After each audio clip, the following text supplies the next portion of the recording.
Okay, good good good good morning to all of you. कैसे हैं आप लोग? Good morning, good evening, good night. I don't know आप ये lecture कब देख रहे हैं। प्रोबेबली गुड नाइट के चांसेस ज़्यादा हैं क्योंकि बच्चों को रात को वीडियोस देखने में बड़ा मज़ा आता है। पर बड़ा वियर्ड बात है कि रात को हम लोगों के वीडियोस देखने पड़ते हैं आपको। सीए स्टूडेंट की आयरनी में यही सब चीज़ है। ठीक है, चलिए तो हम लोग चालू करते हैं आज का डिस्कशन। और मैं आपको बता दूं, जीएसटी रिवीजन सीरीज में मैं आपको अभी तक टाइम ऑफ सप्लाई, कंपोजिट और मिक्स सप्लाई और सप्लाई के बारे में पूरी बात करके आ चुका हूं। हम टाइम ऑफ सप्लाई का रिवीजन लास्ट रिवीजन लेक्चर के अंदर कर चुके हैं। तो आज हम क्या करने वाले हैं मैं आपको बता दूं। हमारे अभी बेसिक्स में सप्लाई हो चुका है, कंपोजिट और मिक्स सप्लाई हो चुका है, टाइम ऑफ सप्लाई हो चुका है। आज हम बात करेंगे रिगार्डिंग कॉम्पोजिशन स्कीम की। और कॉम्पोजिशन स्कीम के लिए एक बहुत ही यूनिक बात, अभी तक अगर मैंने आपको रिवाइज चार्ट से या कहीं से करवाया होगा, इस बार मैं आपको रिवाइज करवाने वाला हूँ हैंड रिटन नोट से, हैंड रिटन चार्ट से। और इस हैंड रिटन चार्ट को मैंने पूरा अमेंड करके बना दिया, जिसमें लगभग सारे अमेंडमेंट्स भी कवर हो गए, सब कुछ कवर हो गए। और हम इसी को अब स्टार्ट करने वाले हैं। सेक्शन 10 की बात हम करेंगे और हम बात करेंगे कॉम्पोजिशन स्कीम के बारे में, जिसके मैं आपको बता दूं दो टुकड़े हैं। सबसे पहले बता दूं दो टुकड़े कौन कौन से आपको अच्छे से मालूम होना चाहिए। एक तो सेक्शन 10 है और एक नोटिफिकेशन 2/19 है। सॉरी, नोटिफिकेशन 2/19 नहीं है,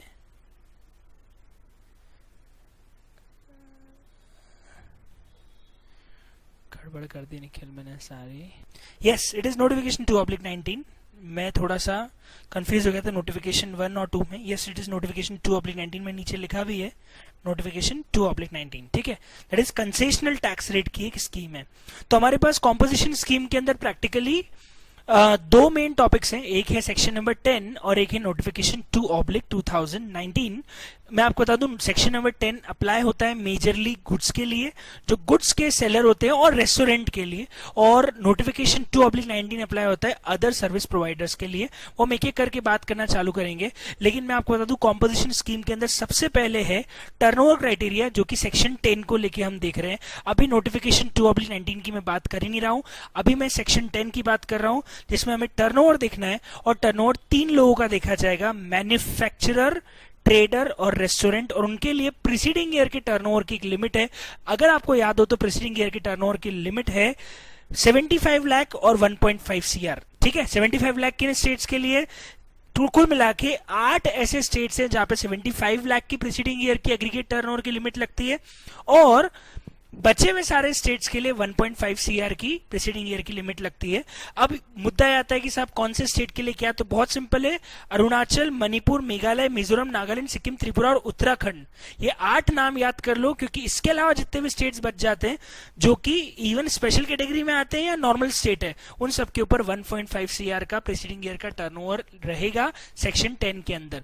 8 के नाम याद कर लो, क्योंकि स्पेशल कैटेगरी के 11 स्टेट्स होते हैं, पर 75 लाख की लिमिट में 8 आते हैं।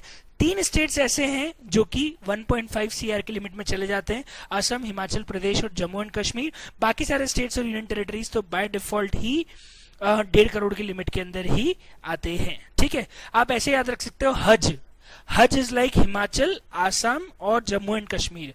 हज पे जाते हैं ना, हज पे, तो ये हज है। हज आ गया 1.5 करोड़ की लिमिट में, बाकी सारे स्टेट्स आ गए 1.5 करोड़ की लिमिट में, और 75 की लिमिट में आ गए 8 स्टेट्स। पहले बताओ क्या ये याद रह जाएगा? तो हम बात कर रहे हैं सेक्शन 10 कंपोजिशन स्कीम के प्रीसीडिंग ईयर के टर्नओवर की लिमिट्स, जो कि अलग अलग स्टेट्स के लिए अलग अलग है, 8 के लिए अलग और बाकी सबके लिए अलग। अगला सवाल आता है, साहब एग्रीगेट टर्नओवर की डेफिनेशन भी हमें मालूम होनी चाहिए जब हम कंपोजिशन स्कीम के बारे में पढ़ें। क्या होता है एग्रीगेट टर्नओवर? मैंने बताया था, सारा टर्नओवर जोड़ लेना, चाहे वो टैक्सेबल हो, चाहे वो इंटर हो, चाहे वो इंट्रा हो, चाहे वो एग्जम्प्ट हो, चाहे वो नॉन जीएसटी सप्लाई ही क्यों ना हो, सारा टर्नओवर जुड़ जाएगा। पर इसमें से एक्सक्लूड होगी एक तो सीजीएसटी, एसजीएसटी, यूटीजीएसटी और सेस, और इसके अंदर एक और चीज एक्सक्लूड होगी और वो है एग्जम सप्लाई। कौन सी? इंटरेस्ट वाली। इंटरेस्ट ऑन लोन को भी हम 80 के अंदर इंक्लूड नहीं करेंगे। क्लास के लेक्चर में मैंने डिस्कस भी किया था कि इसको अमेंडमेंट के कारण बाद में जाके 80 में से हटाया गया, पर ये 80 सिर्फ कॉम्पोजिशन के लिए डेफिनेशन है। अगर हम रजिस्ट्रेशन के लिए बात करें तो वहां पे एग्जम्प्ट टर्नओवर इंक्लूड होता है, इंटरेस्ट भी इंक्लूड होता है। लेकिन जब हम कंपोजिशन के एटी की बात करते हैं तो जो इंटरेस्ट ऑन लोन जो एग्जाम सप्लाई होती है वो कंपोजिशन के एटी में इंक्लूड नहीं होती है। तो एटी में exempt supply of goods and services आता है, पर interest on loans and advances को छोड़ के बाकी टैक्सेस एक्सक्लूड होते हैं, वो तो मैंने बताई था। एक और चीज एक्सक्लूड होती है और वो है आरसीएम वाली सप्लाई, कि अगर साहब कोई आरसीएम वाली सप्लाई है तो हम उसको भी एक्सक्लूड कर देंगे। ये यहाँ पे लिखा हुआ है एक्सक्लूडिंग आरसीएम सप्लाईज। ठीक है, आगे बढ़े तो अब सवाल आता है साहब कॉम्पोजिशन किनको मिलेगा? मैन्युफैक्चरर, ट्रेडर और रेस्टोरेंट जिनका प्रीसीडिंग ईयर का टर्नओवर 75 लाख और 1.5 करोड़ से ज्यादा नहीं है। एग्रीगेट टर्नओवर की डेफिनेशन हम लोगों ने पढ़ ली। अगला क्राइटेरिया आता है कौन कौन कॉम्पोजिशन स्कीम अप्लाई एलिजिबल नहीं है, कौन कौन कॉम्पोजिशन स्कीम नहीं ले सकता। सबसे पहला है seller of non taxable goods. ये अमेंडमेंट है क्योंकि नॉन टैक्सेबल गुड्स हैं, सर्विसेज नहीं है। अगर नॉन टैक्सेबल का मतलब नॉन जीएसटी, एल्कोहलिक लिकर या पेट्रोलियम प्रोडक्ट का अगर आप सप्लाई कर रहे हैं तो आप कंपटीशन स्कीम में नहीं आ सकते। अगर आपके मल्टीपल बिजनेस है और करंट ईयर में अगर आपने लिकर या पेट्रोल बिजनेस भी कंटिन्यू किया है तो आप कंपटीशन स्कीम के लिए अप्लाई नहीं कर सकते, एलिजिबल बिजनेस के लिए भी नहीं कर सकते। It's an amendment. दूसरा, इंटर स्टेट सप्लाई करने वाले को अलाउड नहीं है। Supplier of goods through e commerce operator है तो उसको अलाउड नहीं है। Supplier of goods through e commerce operator को अप्लाई नहीं है। इनएलिजिबल मैन्युफैक्चरर्स में आइसक्रीम, पान मसाला, टोबैको आता है। मैं आपको बता दूं इसमें एक और अमेंडमेंट आ गया है, इसमें एक और चीज जोड़ दीजिएगा, एरिएटेड वाटर। एरिएटेड वाटर जो बंदा मैन्युफैक्चरिंग कर रहा है वो भी कॉम्पोजिशन नहीं ले सकता। अब ये 4 चीजें हो गई है जो कॉम्पोजिशन के अंदर इनएलिजिबल मैन्युफैक्चरर्स हैं। पहले 3 थे, पान मसाला, टोबैको और आइसक्रीम। अब एक अमेंडमेंट और आ गया है, लेटेस्ट है, and that is aerated water. Aerated water क्या होता है? Basically sodas and cold drinks जिसमें पानी में हवा होती है, CO2 होता है, दैट इज सोडाज होते हैं, उनको भी नोटिफाइड मैन्युफैक्चरिंग कैटेगरी में कॉम्पोजिशन में डाल दिया गया है। तो इनएलिजिबल मैन्युफैक्चर में प्रैक्टिकली 4 हो जाएंगे, आइसक्रीम, पान मसाला, टोबैको और एरिएटेड वाटर। अगला है E, that is supplier of service where value of service exceeding 10% of the turnover in the state और 5 लाख व्हिचएवर इज हायर। ये लिमिट मैंने बहुत अच्छे से आपको बताई थी, एक बार फिर बता देता हूं। अगर आप कॉम्पोजिशन लेना चाहते हो तो आप मेजरली गुड्स का सप्लाई ही करें। क्या हम थोड़ा बहुत सर्विसेज का सप्लाई कर सकते हैं? जैसे मान लीजिए मैं मैन्युफैक्चरिंग कर रहा हूं तो क्या मैं थोड़ी बहुत सर्विसेज का सप्लाई कर सकता हूं? हाँ सर, किससे ज्यादा नहीं होनी चाहिए?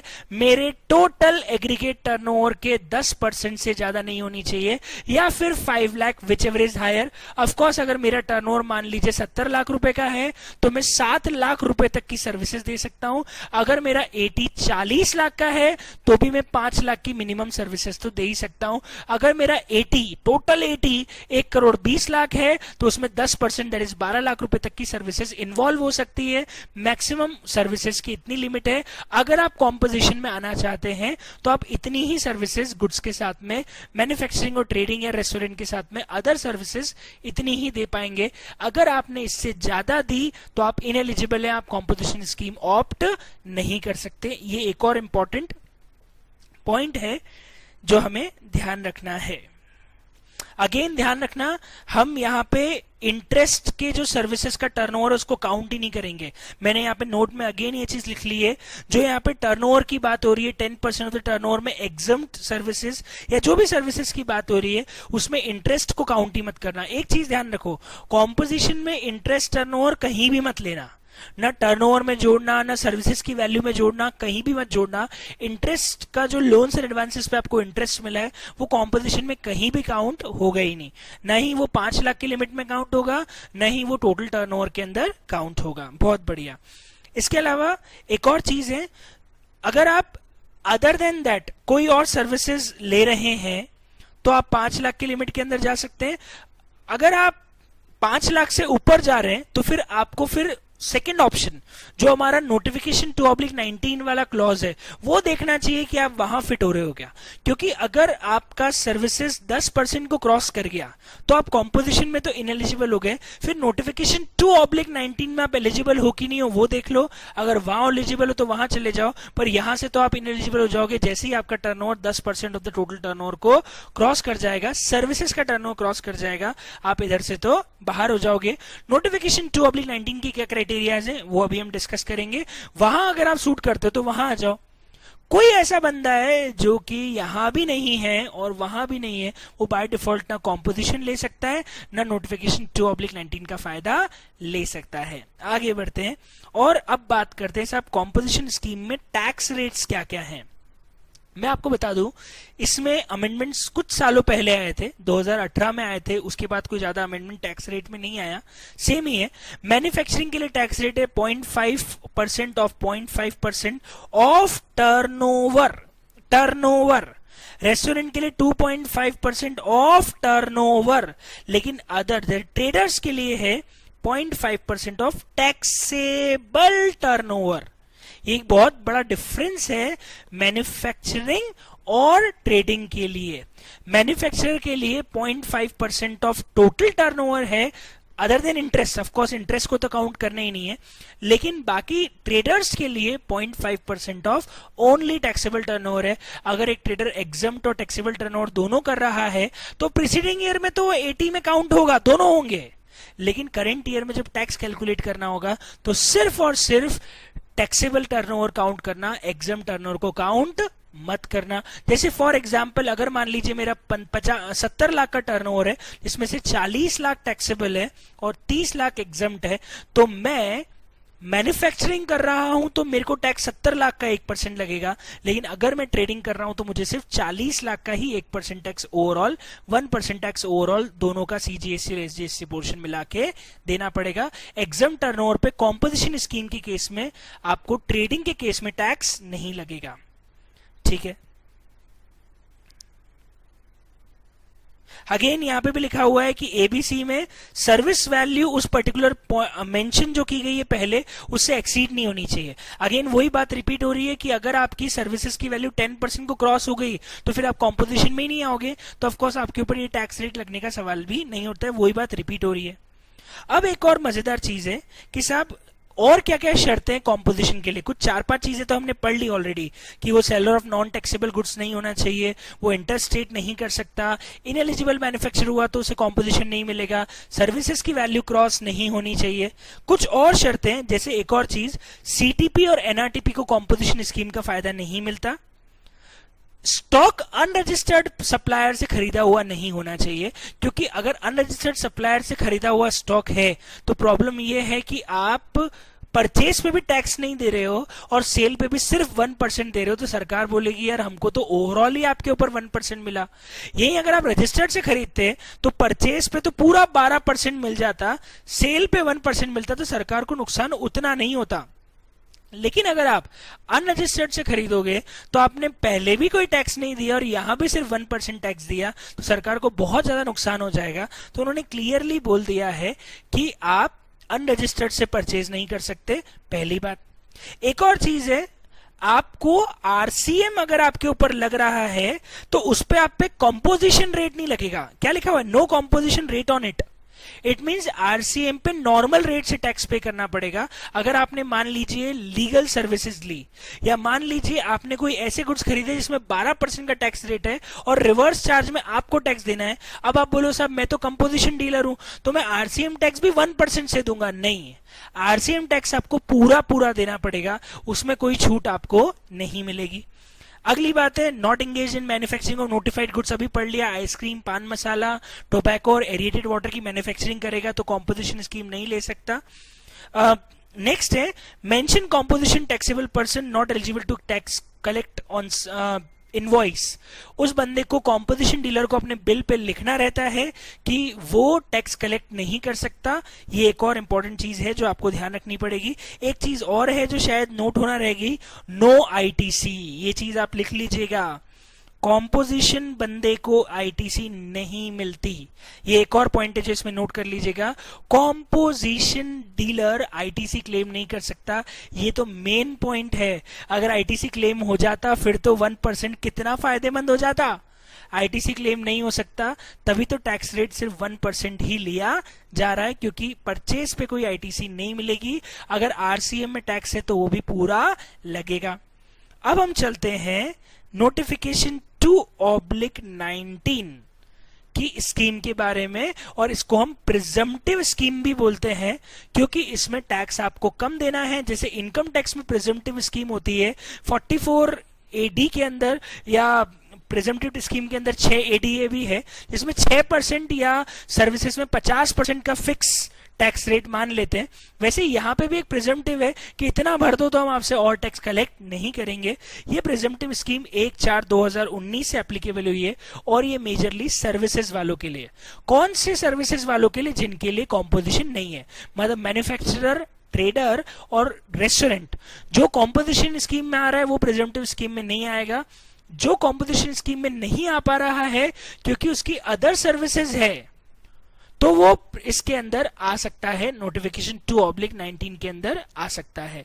अब ये स्कीम तभी मिलेगी जब आपने कॉम्पोजिशन स्कीम ऑप्ट नहीं किया है। ऑफ कोर्स दोनों एक साथ तो नहीं ले सकते ना, दोनों हाथों में लड्डू तो नहीं मिलेंगे। ये कॉम्पोजिशन भी मिल जाए और नोटिफिकेशन 2/19 भी मिल जाए, दोनों म्यूचुअली एक्सक्लूसिव है। या तो ये या तो वो, और दोनों में एलिजिबल हो नहीं हो तो दोनों ही नहीं।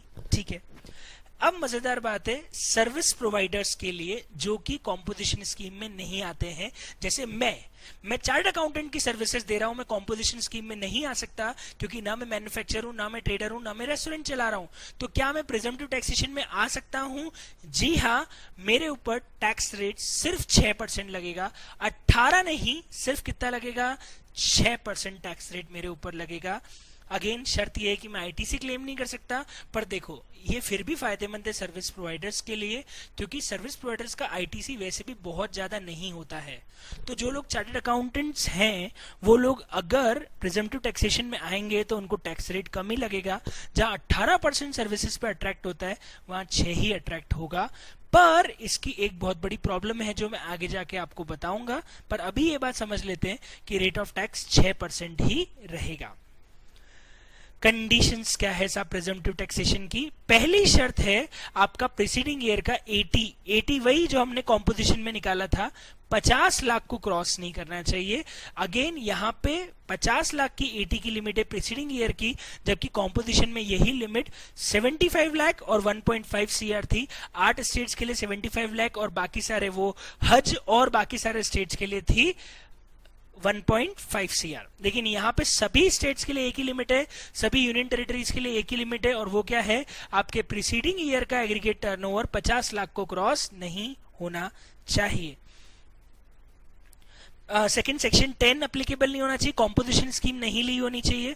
Again not selling petroleum and liquor, non taxable goods supply नहीं करना चाहिए। अगर नॉन टैक्सेबल गुड्स का सप्लायर है तो वो स्कीम के अंदर नहीं आ सकता। मतलब जो वहां पे कंडीशन थी वो कंडीशन यहाँ पे भी लग जाएगी। Interstate goods and services not allowed, again वो इंटरस्टेट गुड्स और सर्विसेज नहीं कर सकता, वहां पे भी था वो इंटरस्टेट गुड्स और सर्विसेज नहीं कर सकता। सीटीपी नहीं होना चाहिए, एनआरटीपी नहीं होना चाहिए, ई कॉमर्स ऑपरेटर के थ्रू सप्लाई किया हुआ नहीं होना चाहिए। नो सप्लाई ऑफ ट्रेडिंग भी नहीं कर सकता।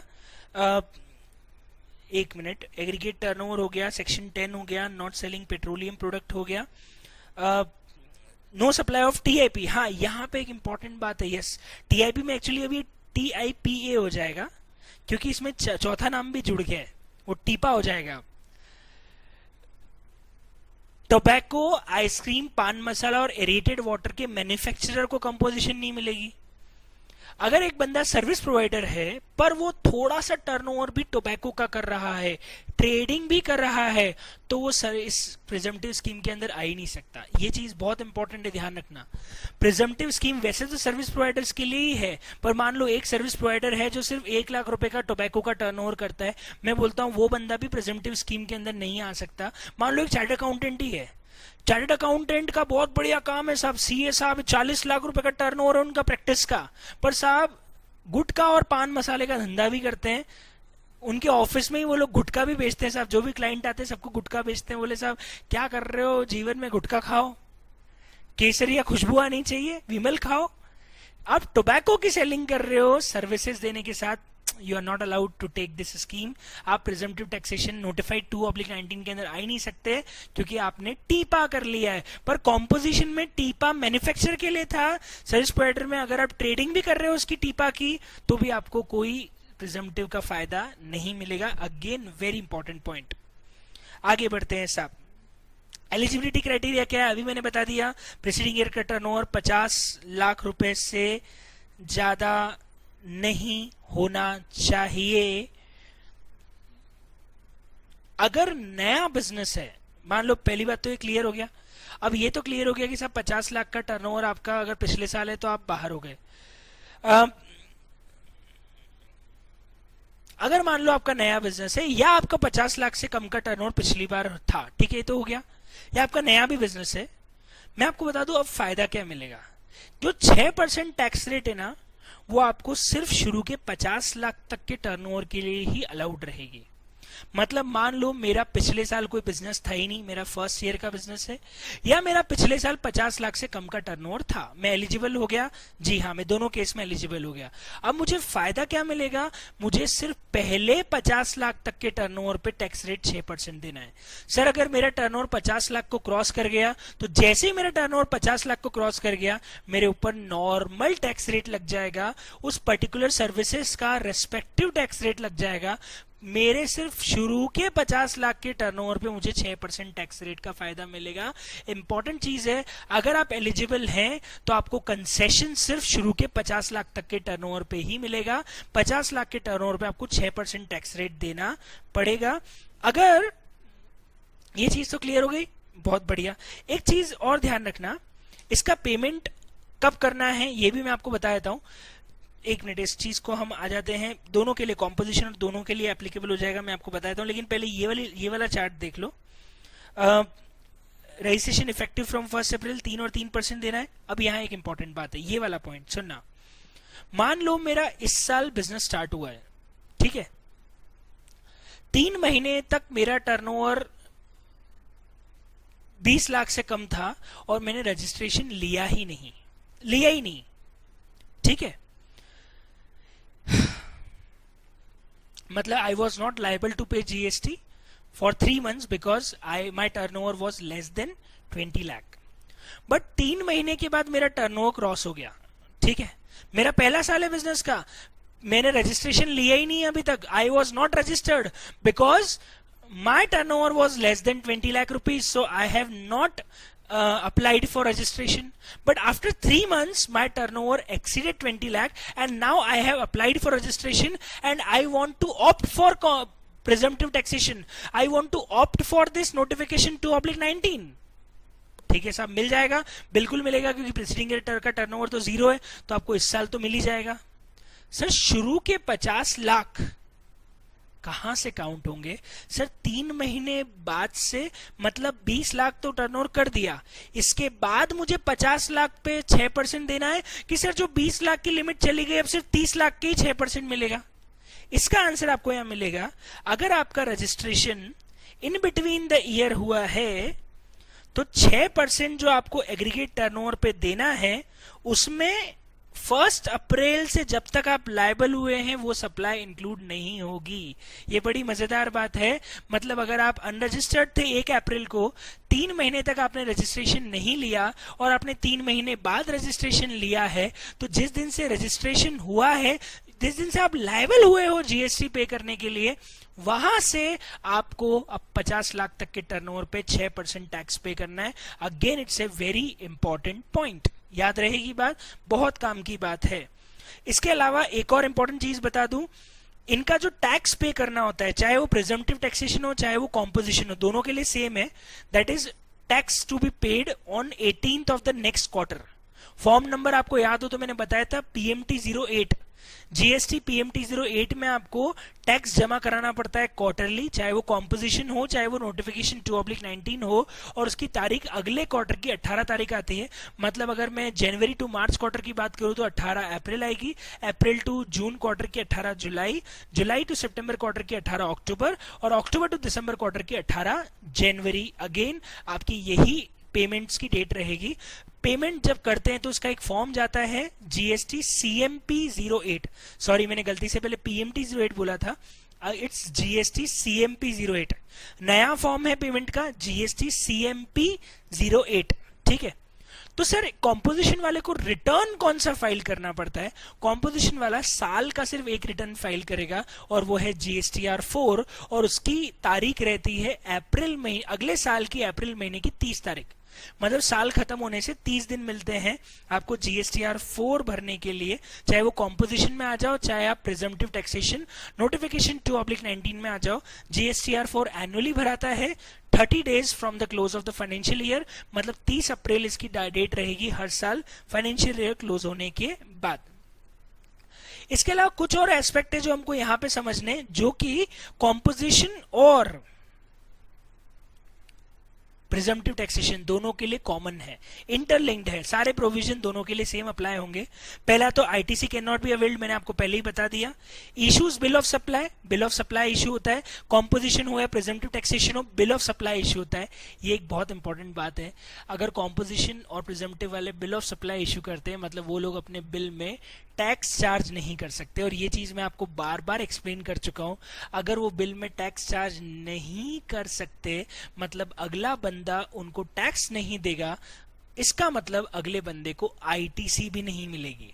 तो जो चार्टर्ड अकाउंटेंट ये सोच रहे हैं कि साहब हम प्रिजम्पटिव टैक्सेशन में आ जाएं, तो ध्यान रखना क्लाइंट को आपके बिल पे कोई क्रेडिट नहीं मिलेगी।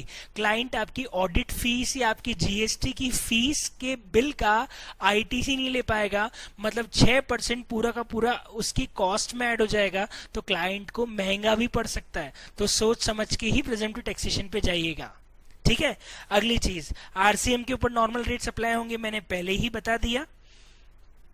ये चीज आपको आईटीसी के चैप्टर में मिलती है कि जब हम कॉम्पोजिशन से रेगुलर या रेगुलर से कॉम्पोजिशन में स्विच होते हैं तो कुछ आईटीसी का एडजस्टमेंट होता है। 2 सेक्शन के अंदर आता है, 18 सबसेक्शन 1 और 18 सबसेक्शन 3, 18 सबसेक्शन 4।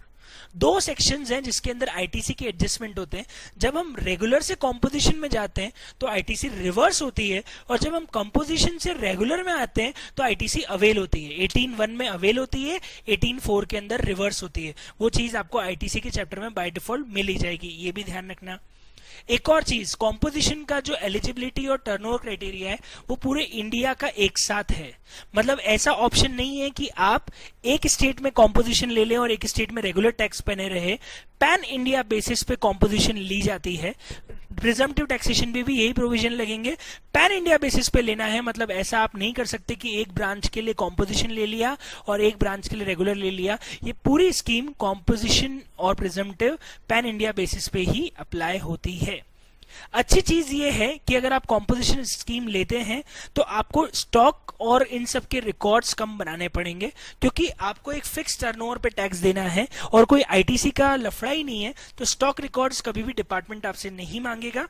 एक और चीज, जैसे ही आपका टर्नओवर 1.5 करोड़ 75 लाख या प्रिजम्पटिव टैक्सेशन में 50 लाख को क्रॉस करेगा, आपकी स्कीम लैप्स हो जाएगी। मतलब आपको फिर कंसेशनल टैक्स का कोई फायदा नहीं मिलेगा, आप बाय डिफॉल्ट कॉम्पोजिशन से बाहर मान लिए जाओगे। इस टर्नओवर लिमिट के क्रॉस होते ही आप इस साल से ही कॉम्पोजिशन से बाहर हो जाओगे। जैसे फॉर एग्जाम्पल मेरा पिछले साल का टर्नओवर 1 करोड़ 20 लाख था, मैंने इस बार कॉम्पोजिशन ले ली और मेरा टर्नओवर दिसंबर तक ही 1.5 करोड़ को क्रॉस कर गया, तो मैं बाय डिफॉल्ट दिसंबर से रेगुलर टैक्स पेयर मान लिया जाऊंगा।